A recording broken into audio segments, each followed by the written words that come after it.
மாறா, அண்ணன் கோவத்திலயும் ஒரு நியாயம் இருக்குல்ல. யாரும் எந்த தப்பும் பண்ணலன்னா எதுக்காகடா இப்ப இந்த முன்ஜாமீனை வாங்கிட்டு வந்திருக்க?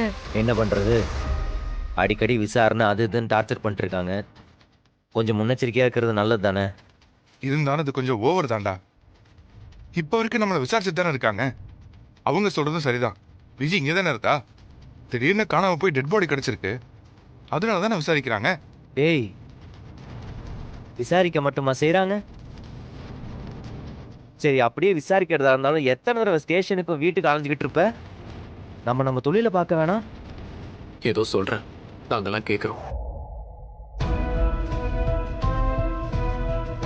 இங்க பாரு, நீ எது பண்ணாலும் யோசிச்சுதான் பண்ணுவேங்கிற நம்பிக்கையில் தான் இப்ப நான் பேசாம போறேன். பாத்துக்கோ. டேய், நீ எதை செஞ்சாலும் ஒரு காரணம் இருக்கும். அது மட்டும் எனக்கு நல்லா தெரியும். பாத்துக்கோ. இவன் இப்படி சொல்றான், அவன் அப்படி சொல்றான். எதுக்குடா இப்படி எல்லாம் பண்ற? பாரு, மாமா கோச்சுக்கிட்டாரு. நாங்க 3 பேரும் ஏதோ தப்பு பண்ணிருக்கோம்னு அவர் நினைச்சுக்க போறாரு. இங்க பாரு, இப்ப அப்பா என்ன நினைக்கிறாரு, மத்தவங்க என்ன நினைக்கிறாங்கறதெல்லாம் முக்கியம் இல்ல. நீங்க சேஃபா இருக்கணும், அதுதான் எனக்கு முக்கியம்.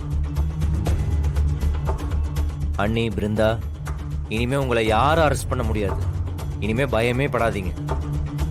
பிருந்தா, குறிப்பா உனக்கு தான் சொல்றேன், அந்த மூஞ்சி அப்படி வைக்காத. கோவம் வருது. அந்த சந்திரலேகா உங்களை சைக்காலஜிக்கலா உடைக்க பாக்குறாங்க. எந்த காரணத்தை கொண்டு எதுவும் அவங்கள்ட்ட சொல்லிடக்கூடாது. நான் என்ன சொல்றேனோ அதை மட்டும் செய்யுங்க, போதும். இன்வெஸ்டிகேஷனுக்குள்ள நான் வர முடியாது, அதனாலதான் சொல்றேன். சரிங்க மாமா. சரிங்க மாறா. சரி, போங்க.